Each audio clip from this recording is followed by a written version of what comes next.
Dimanche 19 juillet 2026, nous sommes tous les filles et les fils d'un même Père céleste et nous sommes invités par son bon vouloir à célébrer la louange de sa gloire. Le Seigneur nous invite à nous offrir totalement dans cette célébration. Nous sommes encouragés par l'espérance glorieuse en Christ, parce que nous croyons que le Saint-Esprit nous soutient dans notre faiblesse. Nous voici face au mystère de notre Dieu. Il permet que nous puissions scruter les domaines spirituels et invisibles où il déploie ses anges à l'œuvre à notre faveur. Et même si nous ne comprenons pas tout, restons confiants en sa grâce éternelle par laquelle il agrée notre présence dans sa maison. Inclinons-nous dans la prière. Seigneur Dieu notre Père, nous voici rassemblés en ces lieux. Nous ne voulons pas avoir une mémoire courte, mais nous voulons nous rappeler que depuis que nous étions une masse informe dans le sein maternel, tu nous as soutenus et tu nous as fait déployer dans ce monde afin que nous puissions nous y objectiver. Nous voulons ce matin, Seigneur, nous unir avec nos frères et sœurs qui sont endeuillés, la famille d'André Adrien-Sens et tous ses proches. Nous voulons aussi nous unir avec tous nos frères et sœurs qui sont dans les maisons de repos ou qui sont dans les hôpitaux, ceux qui n'ont pas pu se rendre en ces lieux. Tous ensemble, en unité d'esprit, nous te rendons grâce et nous te louons et nous te célébrons. Toi qui étais et qui viens, par Jésus le Christ, notre Seigneur. Amen. Je vous invite à chanter les cantiques 212.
Écoute, Seigneur, réponds-moi. S'exclame ainsi le psalmiste. Je suis pauvre et malheureux. Veille sur moi qui suis fidèle. Mon Dieu, sauve ton serviteur qui s'appuie sur toi. Toi qui es bon et qui pardonne. Tu es plein d'amour envers tous ceux qui t'appellent. Écoute ma prière. Seigneur, entends ma voix qui te supplie. Je t'appelle au jour de ma détresse. Toi, Seigneur, tu me réponds. Rien n'est comparable à toi. Rien n'égale tes œuvres. Tu as créé toutes les nations. Elles viendront se prosterner devant toi. Tu es grand et tu fais des merveilles. Montre-moi ton chemin, Seigneur. Je me conduirai suivant ta vérité. Unifie mon cœur pour qu'il craigne ton nom. Amen. Je vous invite à chanter le psaume 86.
L'Écriture nous dit ceci dans l'Épître aux Romains. Nous qui sommes forts, nous devons supporter les faiblesses de ceux qui ne le sont pas et ne pas chercher ce qui nous plaît.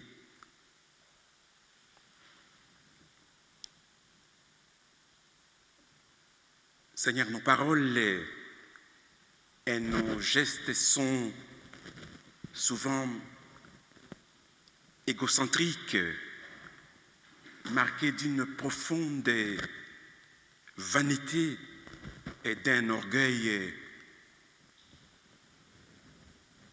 qui ne te laisse pas de parler et d'agir par nous.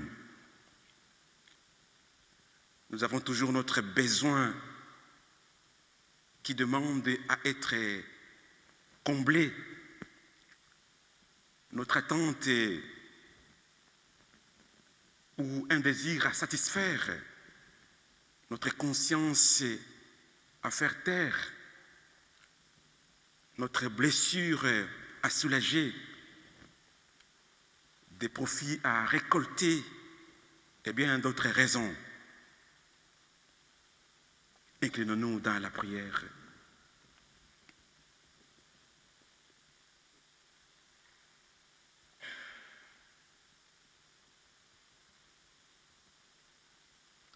Qu'en est-il de la faiblesse de l'autre? Son besoin que nous pouvons soulager et nous serons ainsi des instruments en ce monde. Qu'en est-il de notre perplexité, notre indétermination? Pardonne-nous parce que nos prières sont parfois égoïstes, empreintes d'ignorance et d'étroitesse. Puisse ton esprit venir nous aider dans nos faiblesses et intercéder pour nous. Nous te le demandons par Jésus le Christ, notre Seigneur. Amen. Rendons grâce au Seigneur avec les cantiques 411 et les strophes 1 et 4.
À la différence des humains, Dieu ne connaît ni rancœur, ni la rancune.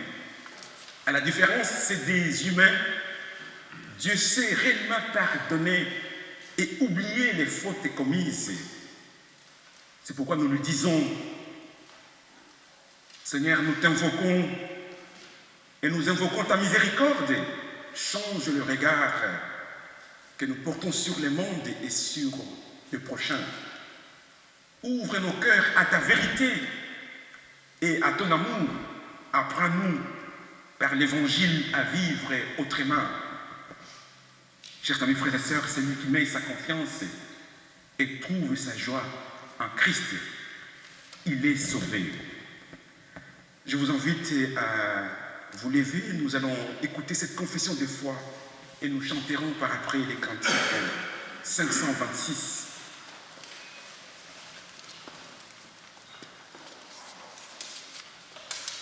Nous croyons que Dieu le Père est le premier et le dernier. En dehors de lui, il n'y a point de Dieu. Il est éternel et tout ce qu'il annonce doit arriver. Nous croyons en Jésus-Christ, le Fils unique. Il est le chemin, la vie et la vérité. Nul ne vient au Père que par lui.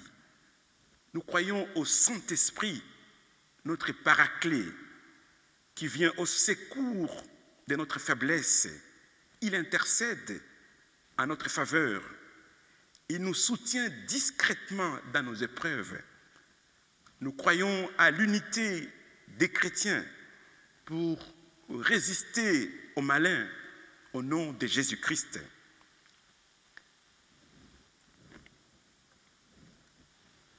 Nous chantons les cantiques 526.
Prions le Seigneur.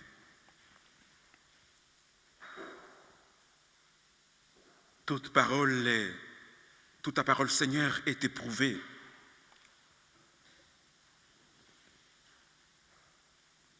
Ta parole est un bouclier pour celles et ceux qui cherchent en toi un refuge. Au moment, Seigneur, où nous allons lire, écouter et méditer les Écritures, par ton esprit, donne-nous d'y plonger nos visages, afin qu'elle fasse retentir ta parole et que cette dernière soit véritablement notre bouclier dans les bons et les mauvais jours. Nous te le demandons par Jésus le Christ, notre Seigneur. Amen. Dans le livre d'Ésaïe, au chapitre 44, les versets 6 à 8. Ainsi parle l'Éternel, roi d'Israël et son Rédempteur, l'Éternel des armées. Je suis le premier et je suis le dernier, et hors moi, il n'y a point de Dieu. Qui a comme moi fait des prédications, des prédictions, qu'ils le déclarent et me le prouvent. Depuis que j'ai fondé le peuple ancien, qu'ils annoncent l'avenir et ce qui doit arriver. N'ayez pas peur et ne tremblez pas. Ne t'ai-je pas dès longtemps annoncé et déclaré, vous êtes mes témoins. Y a-t-il un autre Dieu que moi? Il n'y a pas d'autre rocher, je n'en connais point. Dans l'Épître aux Romains, au chapitre 8, les versets 26 à 27. De même aussi, l'Esprit nous aide dans notre faiblesse, car nous ne savons pas ce qu'il nous convient de demander dans nos prières.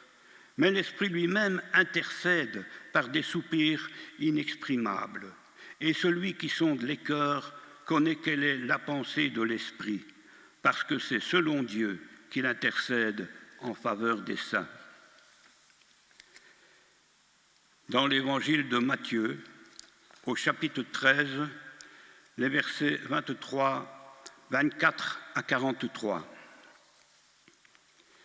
Il leur proposa une autre parabole et il dit « Le royaume des cieux est semblable à un homme qui a semé une bonne semence dans son champ. Mais pendant que les gens dormaient, son ennemi vint et sema de l'ivraie parmi le blé et s'en alla. Lorsque l'herbe eut poussé et donné du fruit, l'ivraie parut aussi. Les serviteurs du maître de la maison vinrent lui dire « Seigneur, n'as-tu pas semé une bonne semence dans ton champ ? D'où vient donc qu'il y a de l'ivraie ?» Et il leur répondit « C'est un ennemi qui a fait cela. » Et les serviteurs lui dirent « Veux-tu que nous allions à l'arracher ?» Non, dit-il, de peur qu'en arrachant l'ivraie, vous ne déraciniez en même temps le blé. Laissez croire ensemble l'un et l'autre, jusqu'à la moisson.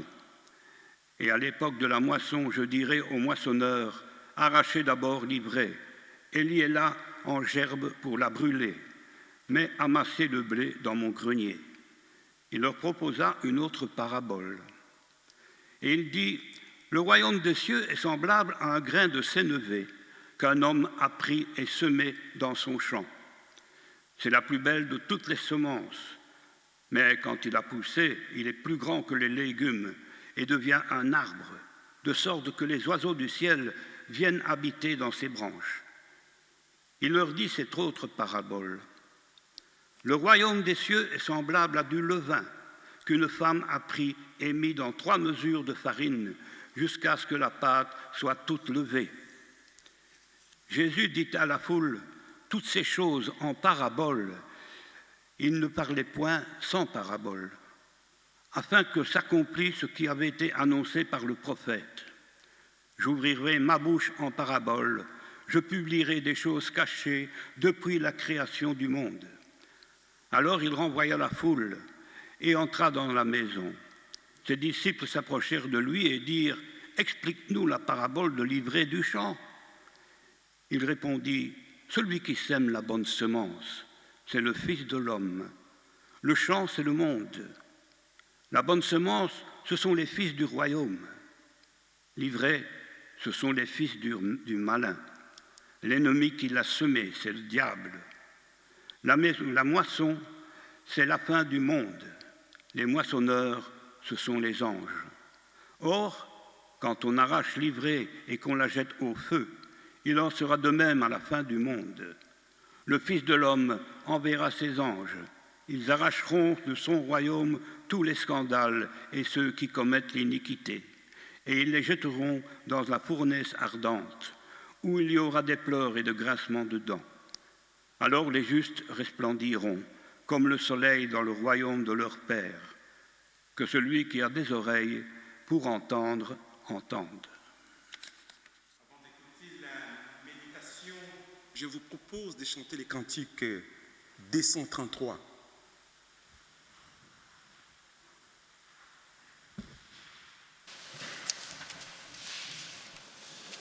Amen.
Chers amis, frères et sœurs,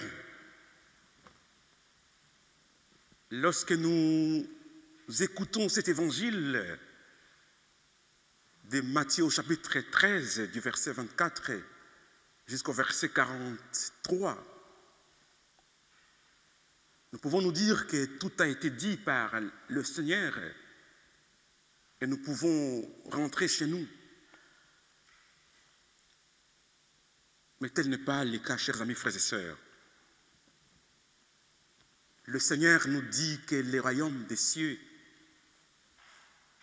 est semblable à un homme qui a semé de la bonne sémence dans son champ, mais dont l'ennemi est venu pendant la nuit, s'aimer livré au milieu du blé avant de s'en aller.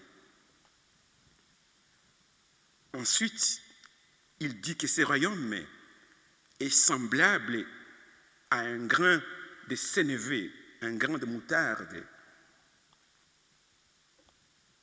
C'est-à-dire qu'il commence de manière insignifiante avec une minuscule manifestation, mais devient un immense lieu de repos pour les oiseaux.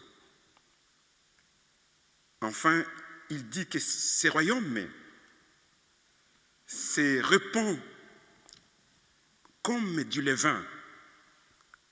Autrement dit, il s'infiltre de manière positive et cachée dans ce monde. Il opère une transformation imperceptible qu'on ne peut pas percevoir. Le royaume des cieux a un caractère secret. Il est hors de notre contrôle humain. Chers amis, frères et sœurs, ce n'est pas certainement ce à quoi beaucoup s'attendaient avec l'avènement du royaume. Souvenez-vous que le peuple qui écoutait Jésus était sous la domination de l'occupant romain et s'attendait à une manifestation grandiose de la venue du royaume. Nous pouvons considérer ici que Jésus renverse les attentes parce qu'il dit que ce royaume agit discrètement à l'intérieur du cœur jusqu'à ce qu'il y ait croissance qui va se manifester extérieurement. Cela demande alors de la patience et non de la précipitation. Maintenant, chers amis, frères et sœurs, je vais vous conduire dans le passé. Vous vous souviendrez que dans 2 jours, nous allons célébrer la fête de l'indépendance de la Belgique, le 21 juillet. Nous sommes le 19 juillet 1831. Dans 2 jours, le roi Léopold Ier prêtera serment à Bruxelles. Le pays retient son souffle. Mais ici, dans les bourrinages, dans nos colonies minières, dans nos foyers modestes, l'angoisse est palpable. Les troupes hollandaises massent leurs forces à la frontière et prêtes à fondre sur la jeune patrie. Pire encore, la suspicion règne au coin des rues. Qui est fidèle à la révolution? Qui est orangiste caché, prêt à trahir? L'ivré et les bons grés sont mêlés dans les champs d'une Belgique qui vient de naître.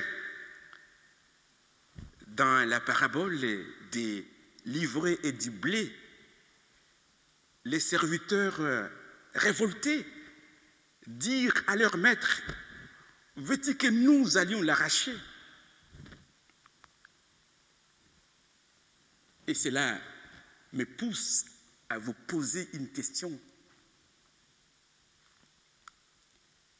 Est-ce que vous savez quelle atmosphère régnait au mois de juillet 1831?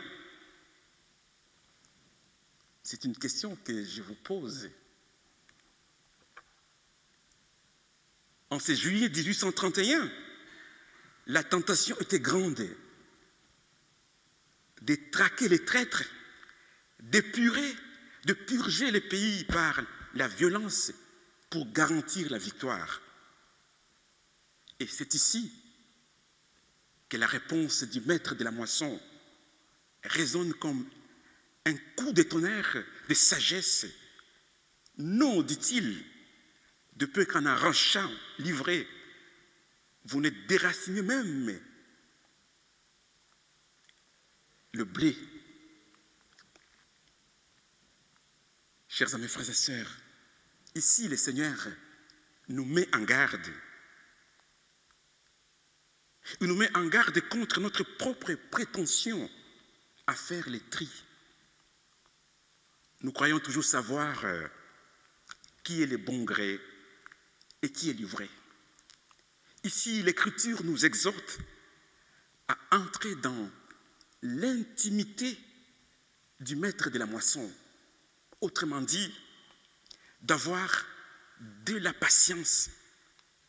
Et quand on parle de la patience, cette réalité, la terre du borinage la connaît intimement.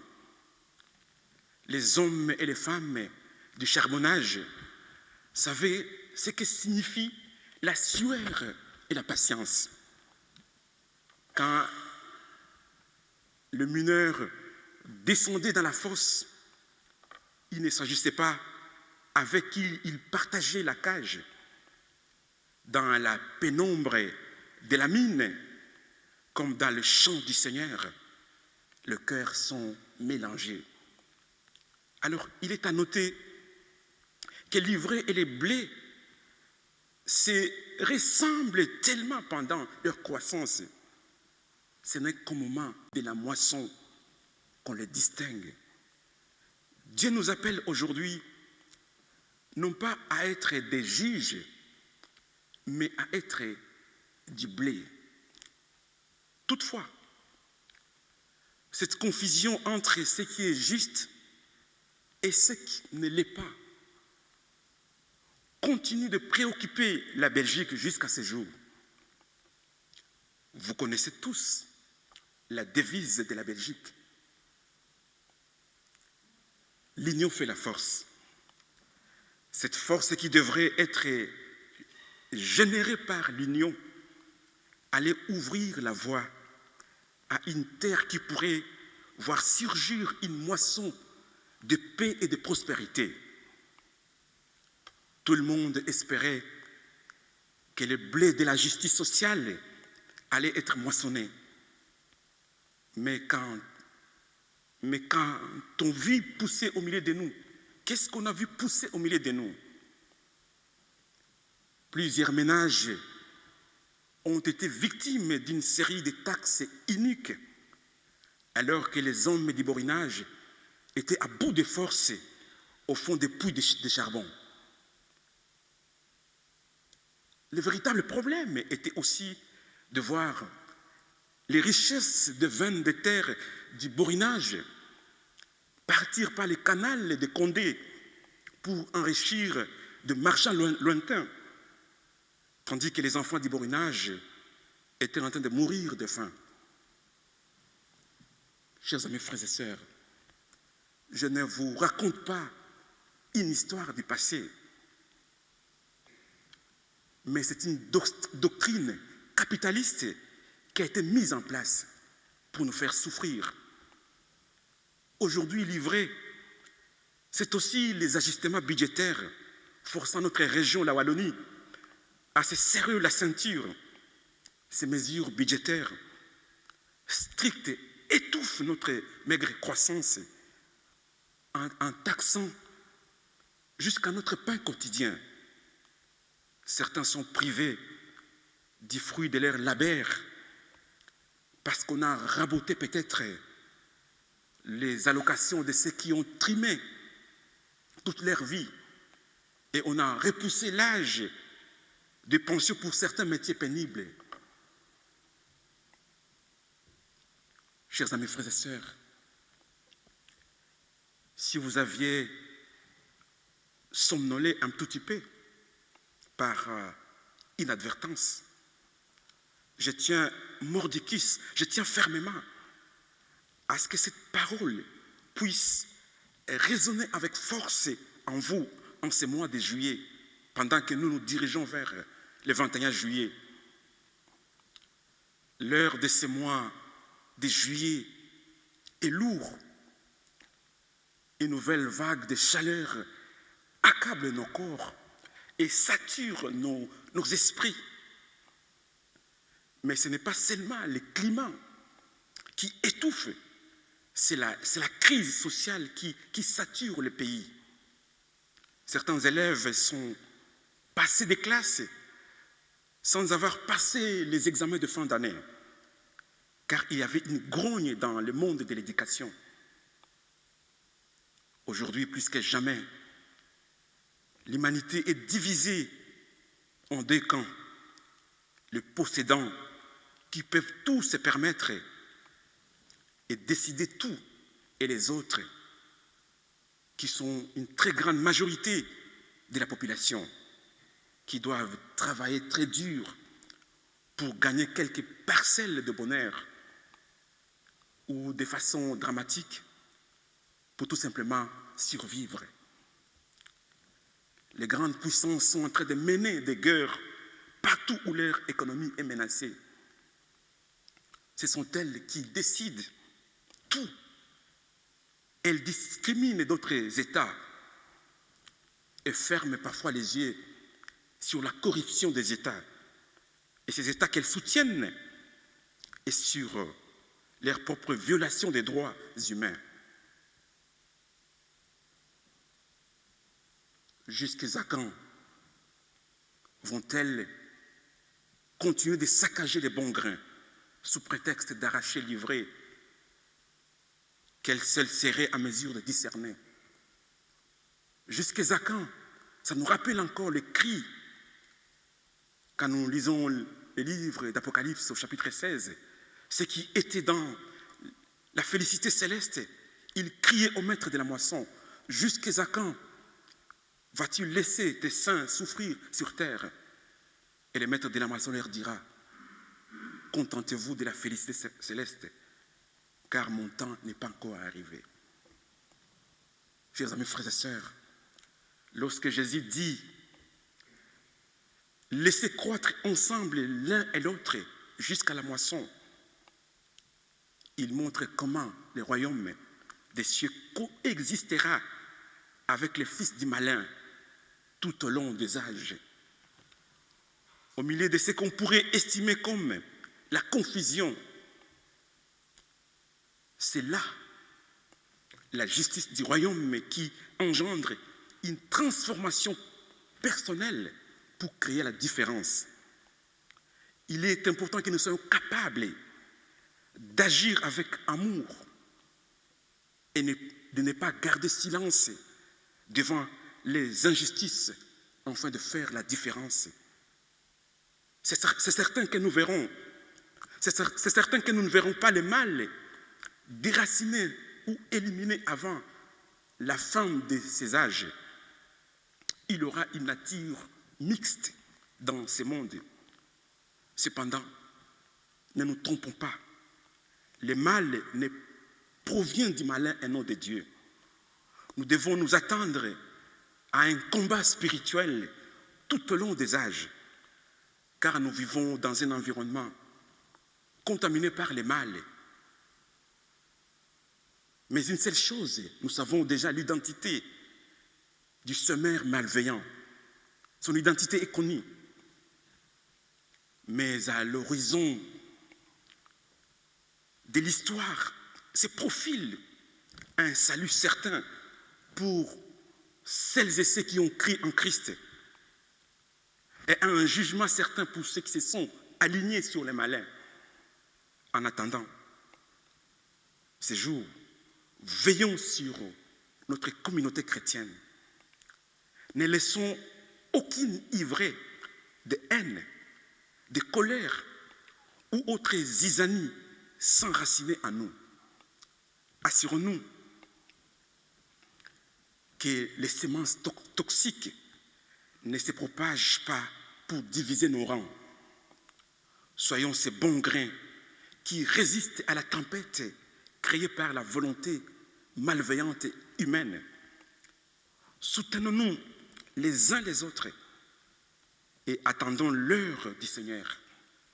Car lorsque la moisson viendra, livrée de la corruption et de l'injustice sociale, sera jetée au feu et les justes resplendiront comme les soleils dans les royaumes de leur Père. Cette espérance de croître au milieu même d'un environnement où le mal se propage nous conduit vers un autre horizon spirituel. L'Écriture dit, mais pendant que les gens dormaient, son ennemi vint, s'aima délivrer parmi les blés et s'en alla. Nous devons veiller parce que l'ivraie n'est sémée que la nuit pendant que nous dormons. Oui, c'est vrai, toute nuit est dangereuse. Il y a des nuits que nous traversons dans notre existence et cela peut être une occasion pour l'ennemi de planter à nous un certain sentiment qui s'oppose à ce que Dieu nous recommande. Certains d'entre nous ont l'impression que la vie n'a plus de sens. Ils ont envie de tout laisser tomber. Ils traversent une nuit de sens. D'autres ont l'impression que Dieu n'est pas là dans leur situation de vie. Ils vivent une nuit d'esprit. Aujourd'hui, cette parabole du blé et des livrées nous permet de prendre conscience des plans de l'ennemi. L'ennemi tentera d'infiltrer l'Église ou s'infiltrer en nous. Si nous ne progressons pas sur le plan spirituel, il nous sera difficile de déceler les mauvaises herbes qui poussent en nous. Il y a des habitudes que nous laissons se développer et s'ancrer en nous. Un sentiment destructeur peut émerger en nous. Nous sommes capables de les laisser se développer, puis il finit par nous envahir. Nous débutons un véritable enfer dans notre propre corps. Nous devons savoir comment rester sur nos gardes et d'agir comme une graine de sénévé, c'est-à-dire agir positivement et fortement dans la discrétion et finir par offrir un refuge, une protection ou des bienfaits à d'autres personnes. Tout doit commencer par la recherche d'une intimité avec le Seigneur, c'est-à-dire que tout se passe pour qu'on arrive à grandir dans l'obéissance. Lorsque les chrétiens vivent dans l'obéissance au Seigneur, ils sont une bénédiction pour celles et ceux qui les entourent. Chaque croyant devient une source de bénédiction pour les autres, pour les nations. Chaque chrétien a la possibilité de s'épanouir sur le plan spirituel ou financier et d'acquérir la capacité de devenir un arbre sur lequel d'autres personnes pourraient se réfugier. Il est possible que nous devenions des oasis de paix, de sérénité pour nos proches et nos familles. Chaque fois que l'évangile du royaume de Dieu est fidèlement prêché et mis en pratique, le monde entier en bénéficie. C'est lui qui est pour vous est plus grand, plus que tous ceux qui sont contre vous. la parole de vie a été cachée au monde, mais dissimulée dans le cœur du croyant. Les Écritures disent, tout a été caché aux sages et aux intelligents, et cela a été révélé aux humbles. Alors, ce cœur croyant dans lequel la parole est révélée, n'est-il pas aussi du levain? Oui, la parole agit discrètement à nous. L'onction du Saint-Esprit est plus subtile, plus pénétrante et plus domptante que les stratégies du malin. Notre mission est de pousser, de grandir, de porter du fruit de la solidarité et de la justice malgré l'adversité. Je termine en disant, soyons de bons grains qui résistent à la tempête. L'Église est appelée à prêcher et à enseigner contre les péchés et toute injustice. Mais ce faisant, son but n'est pas de juger, mais de gagner des âmes. Non pas de punir, mais de convertir les fils du malin en fils du royaume. Amen.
Nous allons prier pour les offrandes.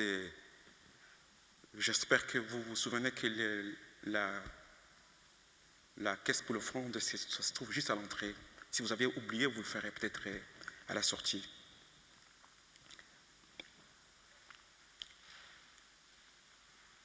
Seigneur notre Dieu, nous te rendons grâce pour ces offrandes matérielles, ainsi que celles des louanges et d'adoration.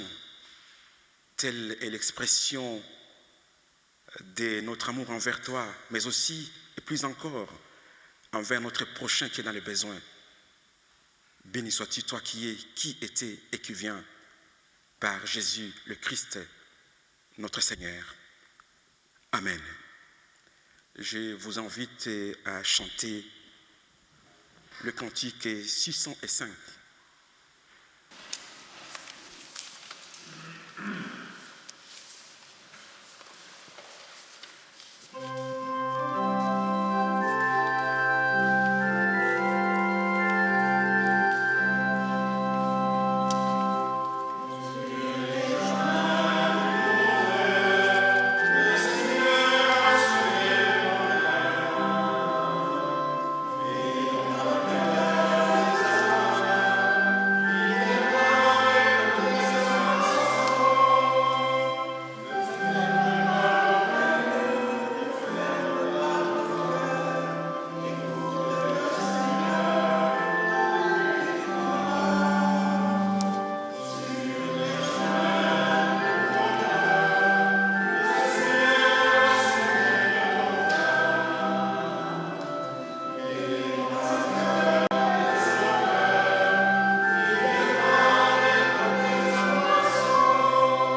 Unissons-nous dans cette célébration de la scène du Seigneur.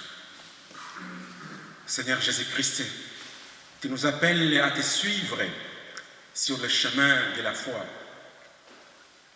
Libère-nous de nos vieilles habitudes, afin qu'à ta suite nous trouvions la vraie vie. Dieu notre Père, nous te rendons grâce de nous appeler sans cesse à la vie face aux défis de notre monde. Tu ne nous laisses pas seuls. Tu accompagnes l'humanité et la conduis vers son accomplissement. Tu guides l'Église en lui donnant la force de ton esprit. Ton Fils s'est donné complètement avec confiance et tu agis en lui et avec lui. En lui, tu nous as rendu ton champ, ta maison, un édifice bâti sur la pierre, élevé et affermi par ta main, et qui doit demeurer inébranlable contre la tempête. Nous voici. Nous nous abandonnons à toi avec nos chants de louange et d'adoration et nous proclamons ta sainteté éternelle. Nous célébrons ces mystères qui n'avaient pas été portés à la connaissance des fils des hommes dans les autres générations, comme il a été révélé maintenant par l'Esprit à ses saints apôtres et prophètes. Tu es saint, ô Dieu, et la gloire remplit l'univers. Pendant qu'il mangeait, le Seigneur prit du pain et après avoir dit la bénédiction, il les rompit et les donna à ses disciples en disant: prenez et mangez, ceci est mon corps donné pour vous. Il fit de même avec la coupe après le repas en disant: prenez, buvez-en, ceci est la coupe de mon sang, le sang qui garantit l'alliance nouvelle éternelle, le sang qui est versé pour vous et pour la multitude. Vous ferez ceci en mémoire de moi. Envoie ton Esprit Saint, ô Dieu, sur notre assemblée et sur l'Église tout entière, par ces aliments terrestres reçus de toi, que l'Esprit de vie nous donne communion au corps et au sang de Jésus, ton Fils bien-aimé. Dans ta grâce et ta compassion envers nous, nous qui participons à ces repas, fortifie-nous enfin que nous ne nous inquiétions ni de l'esprit pervers, ni de la tribulation, ni de la persécution qui doit s'élever contre la parole, ni des sollicitudes de ces siècles, ni de l'illusion des richesses, ni des plaisirs de la vie. Permets que nos gestes soient uniquement inspirés par l'amour, que nous répandions la bénédiction et que la confiance sans borne déborde à nous. Amen. Chantons le 587, les strophes 1, 2 et 4.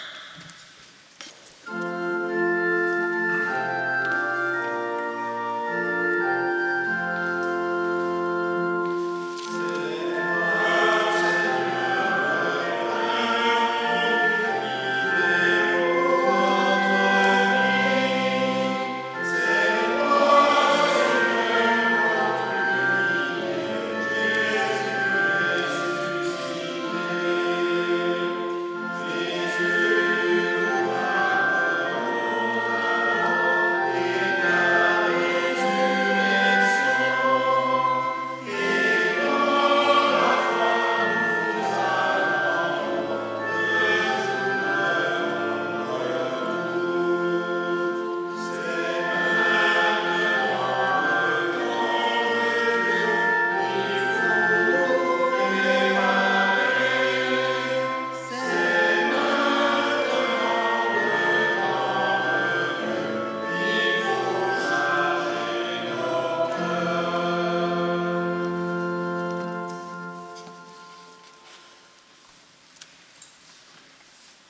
le pain que nous partageons est la communion au corps du Christ, rompu pour nous et pour tous les peuples.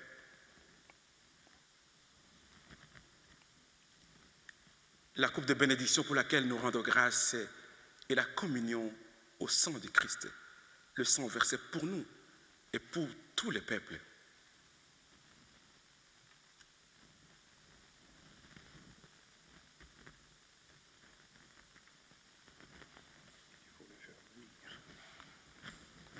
Nous pouvons nous avancer, comme ça nous allons former un cercle.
Inclinons-nous dans la prière.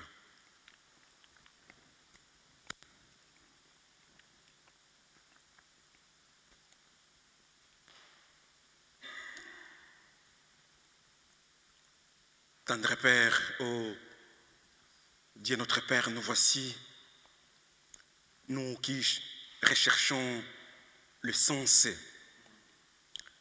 nous qui sommes malades, nous qui sommes endeuillés, mais aussi nous qui sommes dans la joie. tous réunis en ces lieux, nous portons nos fardons devant ta miséricorde. Nous portons les soucis des uns des autres.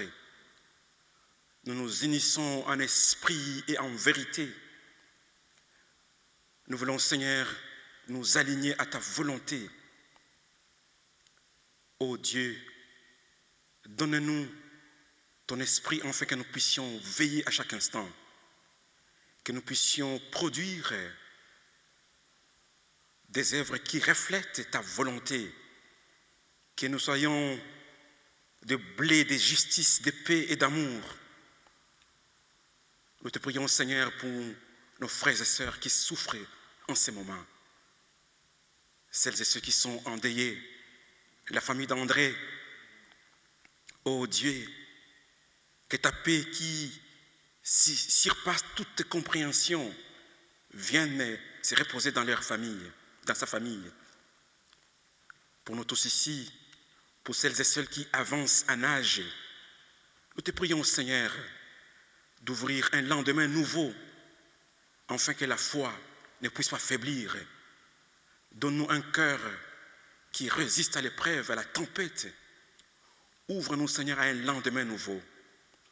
Nous te prions, Seigneur, pour nos enfants, nos petits-enfants, qu'ils plaisent à ta Seigneurie, ô Dieu, que nos enfants et nos petits-enfants grandissent en stature, en sagesse et en intelligence, et que le vent du siècle présent ne puisse pas compromettre leur croissance spirituelle, morale. Nous voici, Seigneur, ton Église ici avec son fardeau. Ô Dieu, pour nos frères et sœurs qui sont éparpillés par-ci, par-là, celles et ceux qui sont en vacances, celles et ceux qui sont dans les maisons de repos, ô Dieu, donne-nous, Seigneur, de pouvoir rester en unité et que la haine, la zizanie ne puisse pas nous diviser, que nous puissions nous souder, nous réaligner à ta volonté, nous redynamiser pour que ton Église continue d'œuvrer en ce monde pour la justice et la paix.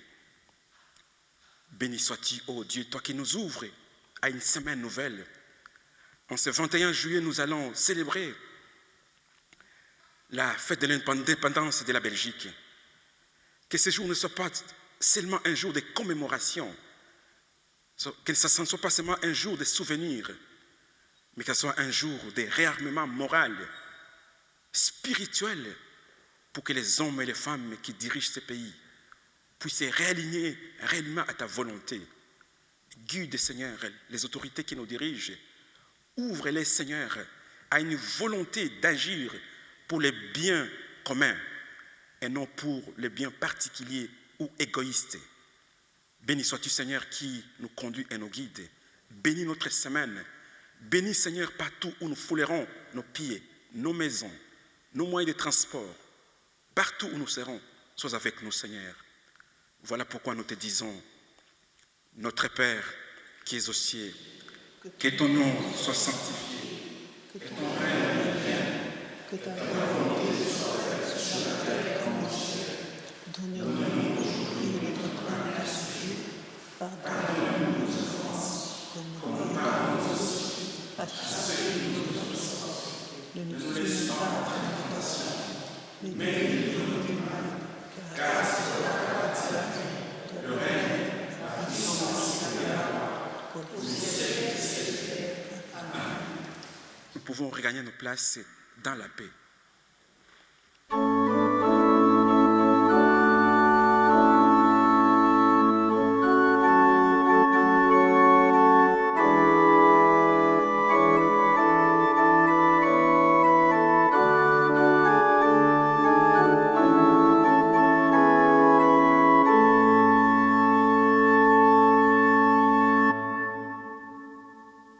Je voudrais remercier le pasteur Lucien Philippe Barrebois de nous avoir conduits dans ce culte et cette prédication.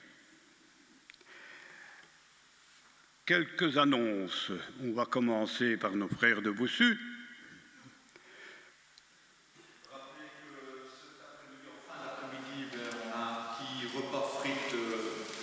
Vous êtes tous les bienvenus. Et on terminera par la projection du match de football. Hein. Même si vous n'aimez pas le football, vous êtes donc les bienvenus. La finale de la Coupe du Monde. Voilà, exactement. Oui. Et voilà, ça c'est pour aujourd'hui, soir.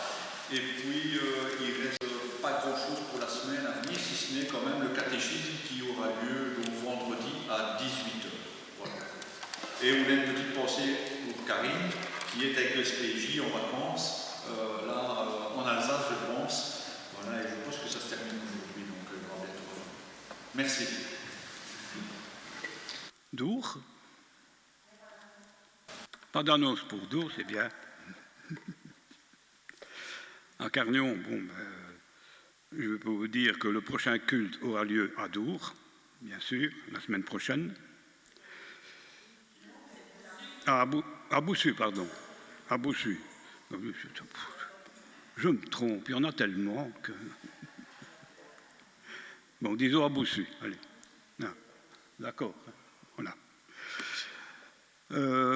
Pour nous, la prochaine réunion de prière se tiendra le 7 août, au retour de la vacance de notre pasteur qui, le Chansard, est en train de se prélasser en Suisse quelque part jusqu'à la fin du mois. Il nous rejoint début août et notamment le 8 août, le 7 août, où il y aura le retour de vacances et la réunion de prière.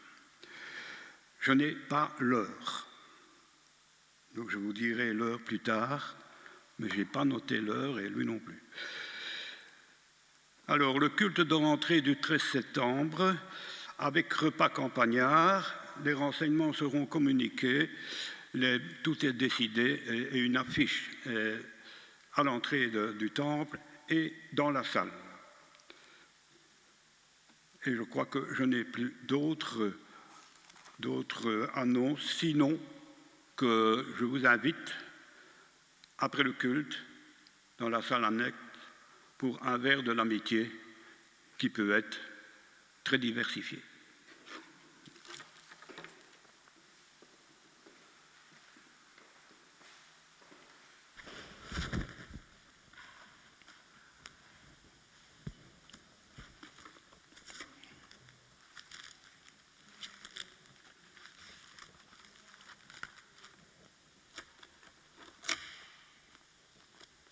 Je vous propose de vous lever. Nous allons terminer avec les cantiques 319 après la bénédiction.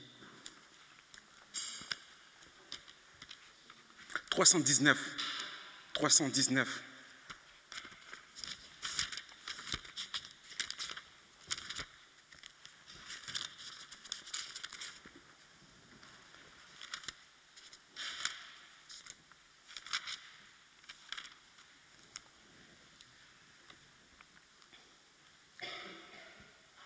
Chers amis, frères et sœurs, la parabole du blé et du livret nous permet d'être conscients du plan de l'ennemi et qu'il tentera d'infiltrer l'Église.